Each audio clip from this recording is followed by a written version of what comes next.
Halo guys, terima kasih buat kalian yang telah mengklik video ini. Saya ucapkan banyak terima kasih buat kalian semua. Nah, teman-teman, pada video pertama aku akan menceritakan tentang kisah mistis di balik tempat-tempat yang ada di Makassar. Oleh karena itu, tetap stay, tetap nonton video ini sampai habis. Jangan di-skip ya. Oke. Oke. Ya, teman-teman, setiap kota atau daerah yang ada di Indonesia ini, dari Sabang sampai Merauke, memiliki atau punya cerita mistis atau horor, baik itu mengenai gedung-gedung tua atau rumah-rumah kosong yang lama tidak berpenghuni. Apakah ditinggal pergi oleh tuan rumah atau karena ada sesuatu kasus yang ada di dalamnya sehingga rumah itu tidak dihuni kembali. Nah, cerita-cerita ini berkembang dari mulut ke satu ke mulut yang lain, sehingga menjadi cerita-cerita mistis atau kisah-kisah mistis yang berada di daerah itu. Sama halnya pada hari ini saya akan membahas tentang kisah mistis yang berada di Makassar. Untuk itu, tetap stay nonton video ini. Oleh karena itu, langsung saja. Yuk. Yang pertama, Benteng Fort Rotterdam. Benteng ini memiliki nama lain, yaitu Benteng Ujung Pandang, di mana benteng ini dibangun oleh salah seorang raja dari kerajaan Goa Tallo yang ke-9, yakni yang bernama Sultan Daeng Bonto Karaeng pada tahun 1545. Ternyata gedung ini atau benteng ini sejak 200 tahun dikuasai oleh Belanda, di mana Belanda ini menggunakan benteng ini sebagai pusat pemerintahan ekonomi dan banyak aktivitas-aktivitas yang dilakukan oleh Belanda atau orang-orang Belanda di dalam gedung ini. Nah, konon benteng yang biasa juga disebut benteng Panyua. Jadi benteng ini ternyata nama lainnya ada dua, yaitu benteng Ujung Pandang dan juga bisa disebut dengan benteng Panyua. Nah, ternyata orang-orang yang datang atau berkunjung di benteng Rotterdam ini memiliki kisah-kisah mistis. Dia pernah melihat bahwa ada nih seorang Belanda. Dia melihat seorang tentara Belanda yang dimana dadanya ini terlihat begitu banyak darah, berumuran darah pada dadanya. Dan bukan cuma itu, ternyata ada lagi kisah tentang seorang wanita.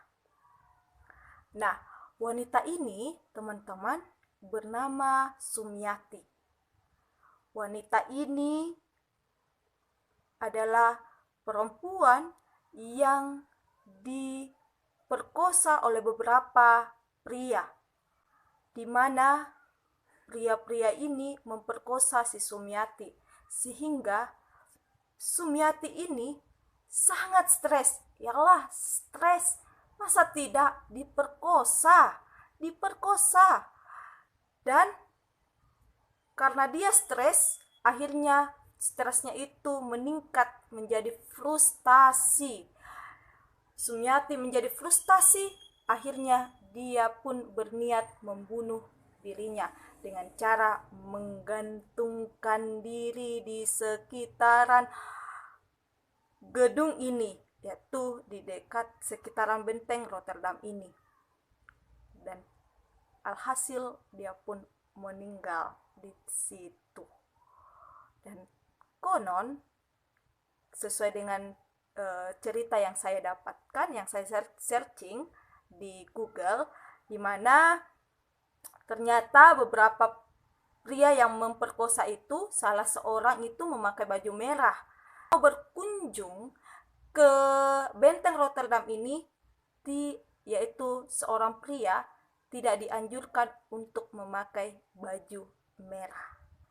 Mengapa? Ya, karena yang memperkosa si Sumiati itu adalah salah seorang pria yang memakai baju merah. Jadi tidak dianjurkan oleh pria-pria atau laki-laki yang mau masuk ke dalam benteng Rotterdam itu. Itu yang pertama. Yang kedua, gedung RRI Makassar. Sampai saat ini gedung RRI Makassar masih aktif digunakan. Gedung ini didirikan oleh seorang tentara Jepang yang berhasil mengambil alih kota Makassar saat itu. Saat itu pada tanggal 8 Desember 1942. Nah, karena dia menguasai atau mengambil alih kota Makassar, akhirnya mereka pun membuat sebuah siaran radio dan akhirnya terbentuklah gedung RRI Makassar ini. Nah, seperti tadi yang saya katakan bahwa di mana gedung ini masih aktif sampai sekarang. Ada kisah mistis atau cerita dari pekerja yang bekerja di gedung ini. Nah, konon orang ini yang bekerja di gedung ini selalu mendengarkan suara-suara seperti suara kakek-kakek dan juga suara anak-anak kecil yang selalu terdengar di salah satu ruangan yang ada di gedung RRI ini. Nah, di mana sesosok kakek-kakek itu atau anak-anak kecil itu adalah penghuni dari gedung RRI Makassar ini. Nah, ada lagi nih pekerja yang kedua. Kita sebut saja pekerja yang kedua, di mana pekerja ini disuruh nih untuk memfotokopi berkas-berkas. Nah, dia pun pergi fotokopi berkas-berkas itu. Tapi apa yang terjadi? Hasil fotokopi itu tidak sesuai dengan cetakan yang dia fotokopi. Nah, misalnya gini, teman-teman. Kalau kita memfotokopi seperti gambar lah, contoh gambar Doraemon. Gambar Doraemon kita fotokopi nih. Pasti yang keluar adalah gambar Doraemon. Nah, kejadian aneh ini yang terjadi pada pekerja yang kedua ini, yaitu dia fotokopi berkas, tapi hasil fotokopinya itu adalah gambar tengkorak. Wow, gambar tengkorak cuy, gambar tengkorak. Kami hal itu, bagaimana perasaan kalian? Kalau aku pasti aku lari dan menceritakan hal itu kepada teman-teman aku. Sumpah, tidak mungkin. Ngeri banget. Please, tolong teman-teman komen di bawah bagaimana perasaannya jika teman-teman yang merasakan hal itu. Yang ketiga, rumah Karunrung. Ya, seperti namanya rumah Karunrung, Rumah ini terletak di Jalan Karundrung di Sulawesi Selatan, tepatnya Kota Makassar, Kecamatan Rapocini. Nah, rumah Karundrung ini adalah rumah kosong yang sudah lama tidak berpenghuni sejak tahun 2003. Kemana pemilik rumah ini? Pemilik rumah ini adalah korban dari pembunuhan sekeluarga di dalam rumah ini. Nah, rumah ini merupakan rumah yang sangat angker di kawasan Makassar. Mengapa? Karena banyak kejadian atau banyak hal yang telah terjadi dalam rumah ini. Mulai dari penampakan anak kecil, penampakan kuntilanak. Kenapa nama rinding, Kak? Penampakan kuntilanak dan bau-bau anyir yang berasal dari sumur di dalam rumah itu. Nah, warga-warga yang tinggal di dekat atau di daerah itu selalu saja mendapatkan penampakan atau melihat penampakan tersebut. Ada cerita tentang seorang penjual ikan. Nah, penjual ikan ini baru pertama masuk dalam kawasan Jalan Karundrung ini. Dia tidak tahu menahu tentang yang terjadi di dalam rumah itu. Dan saat itu seorang wanita atau seorang perempuan, ibu-ibu, datang kepada penjual ikan itu untuk membeli ikan. Setelah selesai ia membeli ikan itu, ia pun balik ke rumahnya. Dan dia balik ke rumahnya, yaitu di rumah kosong yang tidak berpenghuni itu. Nah, si tukang penjual ikan itu merasa fine-fine saja karena dia kan tidak tahu apa yang terjadi dalam rumah itu. Dia tidak tahu bahwa rumah itu kosong sejak tahun 2003, dia tidak tahu. Nah, pada hari keesokan harinya, dia datang lagi nih, dia menjual ikan.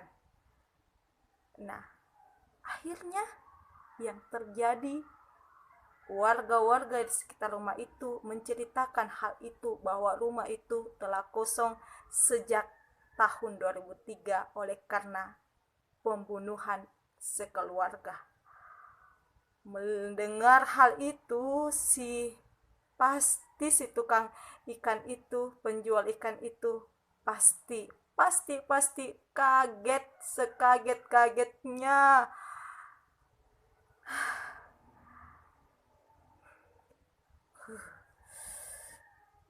Coba komen di bawah, menurut teman-teman, reaksi teman-teman jika teman-teman berada di posisi penjual ikan itu. Bagaimana? Kalau aku pasti tidak akan tidur semalam-malaman, bahkan 2 malam mungkin.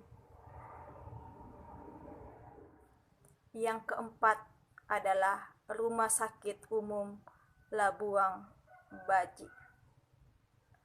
Rumah Sakit Umum Labuang Baji adalah rumah sakit pemerintah Sulawesi Selatan yang tepatnya berada di Jalan Ratu Langi, Kota Makassar.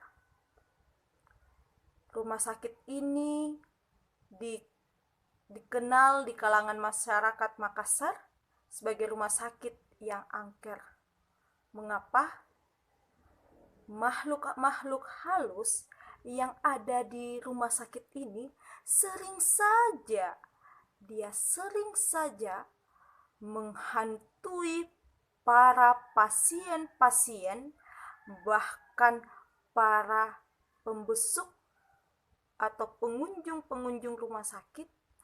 Dan bukan cuma mereka, tetapi para pekerja seperti dokter, perawat, ataupun pekerja-pekerja lain yang ada di rumah sakit, baik medis maupun non-medis, selalu saja dihantui oleh orang-orang atau makhluk-makhluk tak kasat mata. Nah, suatu waktu ada nih penelusuran dari wartawan mitos di rumah sakit ini. Nah, di mana hasil dari penelusuran ini dia mendapatkan bahwa di area UGD, tepatnya di kamar nomor 2 VIP A, ada nih makhluk yang sejenis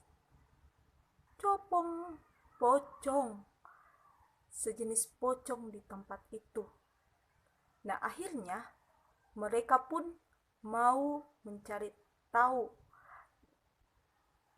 kenapa makhluk itu ada, sehingga dia pun berusaha berinteraksi kepada makhluk itu, dan alhasil berhasil. Nah, ceritanya begini. Ternyata makhluk itu yang berbentuk pocong itu bernama Mona Lisa. Dia adalah seorang perempuan yang berasal dari Manado. Nah, saat itu dia meninggal dengan keadaan yang tidak wajar, di mana dia hamil di luar nikah pada usia 27 tahun. Ceritanya gini, pada saat itu ada seorang pria yang memakai mobil sedan membawa seorang perempuan. Nah, perempuan yang dia bawa adalah Mona Lisa. Dia bawa nih Mona Lisa ke rumah sakit Labuang Baji. Sesampainya di UGD, para medis pun memeriksa keadaan si Mona Lisa, dan didapatkan Mona Lisa ini sudah meninggal sebelum tiba di rumah sakit tersebut. Nah, alhasil laki-laki yang membawa mayat dari Mona Lisa ini pun mengambil Mona Lisa dan pergi membawanya entah kemana. Dan ternyata Mona Lisa ini pun dikuburkan. Dia dikuburkan dan memakai kain kafan, dan pada saat dia dikuburkan, tali yang ada di kepalanya tidak dilepaskan. Asal dikuburkan saja, dia lupa untuk melepaskan tali yang ada di kepalanya. Alhasil roh dari si Mona Lisa ini bergentayangan di kamar UGD, tepatnya nomor 2 VIP A. Itulah tadi cerita saya tentang kisah mistis yang berada di beberapa tempat yang ada di Makassar. Nah, jika teman-teman suka, silakan like. Jika teman-teman tidak suka, silakan dislike. Tapi saya mohon like lah. Saya percaya bahwa teman-teman pasti suka dengan video saya. Ya, teman-teman, itulah tadi cerita atau kisah-kisah mistis yang telah saya ceritakan kepada teman-teman yang ada dimanapun berada. Jika teman-teman suka, silakan like. Jika teman-teman tidak suka, silakan dislike. Tapi saya percaya bahwa teman-teman pasti akan like video ini. Jika berkenan, dengan kerendahan hati, saya meminta kepada teman-teman, tolong untuk di-subscribe video ini sebagai tanda bahwa teman-teman mendukung saya untuk berkarya di dunia YouTube. Dan saya meminta juga kalau bisa tekan tombol loncengnya sehingga pada saat saya mengupload video baru, teman-teman bisa menjadi orang pertama dalam menonton video-video saya. Oh iya teman-teman, jangan lupa memfollow Instagram aku di @ermi_wata. Sampai ketemu di video selanjutnya ya teman-teman. Sampai jumpa, dadah.